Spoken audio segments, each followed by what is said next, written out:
Hey folks, Sir Charles Carey here, and I want to talk to you for a minute about flow. This is like a desktop discussion, but regardless, flow. Let's just get into it. Flow is something we all want, something we're all a part of, and sometimes we participate in it willingly and unwillingly. But here's the problem when it relates to flow, or as it relates to flow. A lot of times we want flow in our life without our participation. So here's the thing. We add to each other, right? In the course of our lives, our going and coming, we add to each other. We offer advice, we listen to one another, we help each other, we pick each other up, we go places, we loan each other money. All this is an exchange, interactive exchange in life.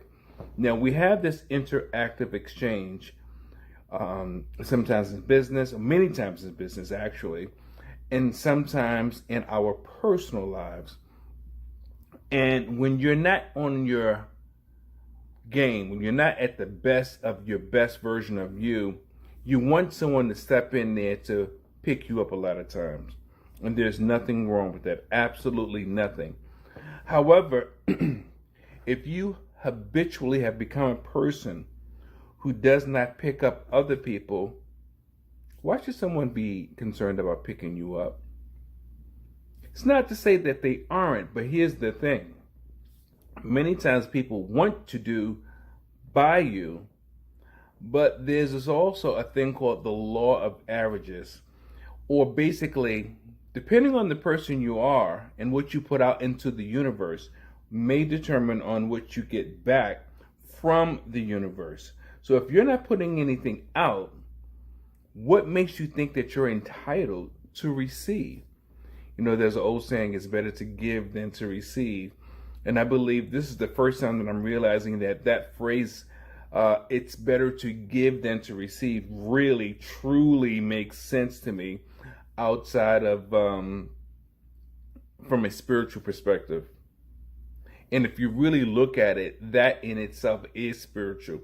If I'm always helping you and I'm helping this one and I'm helping that one, well, lo and behold, I believe that 9 times out of 10, if I'm in a dark place, someone's going to come by and pick me up. They're going to give me food. They're going to give me money. They're going to give me a ride. They're going to give me encouragement. They're going to pray for me, etc., etc., etc. But if I'm one that's always keeping my cards close to my chest, I'm rarely or hardly ever giving of myself. I never ask, I never engage, and then I've always got anger and negativity to spew out about everything, about everybody, about every situation, about every lost opportunity. What makes me think the things that I want are going to come to me? My friends, 9 times out of 10, it's not. And yes, a lot of it is mindset. When I say radiate the brain and change the game, or when I say the right mindset is all you need, that's what it's based upon. When you have the right mindset, 9 times out of 10, and not always, because that's why I say 9 times out of 10, when you have the right mindset, the right things sort of come to you, or they come by your way, or they are indications of saying, hey, look over here, hey, look over there. But when you don't have the right mindset, sometimes we miss those signals. And sometimes we pout about it, though we still want it. The world owes none of us anything.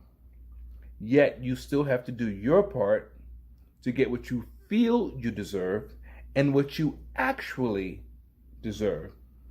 And if you don't do those things, well, in order for it to be your turn, it may take a lot longer than you would like. So you need to have flow, and have flow means sometimes giving of yourself. Sometimes it means listening more than you want to. Sometimes it literally means to shut up. Sometimes it means to say, I'm sorry. I apologize. You're right. Okay, let me try it that way. You may not always do it in the best way, but at least make the effort to do it in the best way, whatever that thing is. because I see a lot of times people on social media, which is why I'm not on social media as much as I used to, because it's draining. All this chatter about this, that, and the third, every little micro thing, every major thing, every mid-level thing, it's just overwhelming and sometimes unnecessary because the right thinking is not applied. And no, I don't have all the answers. That's why I go through things also, which is why I use what I call critical in-depth analysis. You probably have heard me speak about it before. And critical in-depth analysis is when you take the opportunity to evaluate yourself in truth and in honesty. You don't always need medicine. You don't always need a doctor, psychologist, psychiatrist, counselor, minister to tell you when you know you're not right. And trust me, you know when you're not right. Yeah, it would be nice if things just worked out the way we want, but that defeats the purpose of working for and working towards what you have earned, what you deserve, what you're entitled to. Imagine if we all just got what we want with zero effort or bare minimum effort. What would this world amount to? So you have to have flow, folks.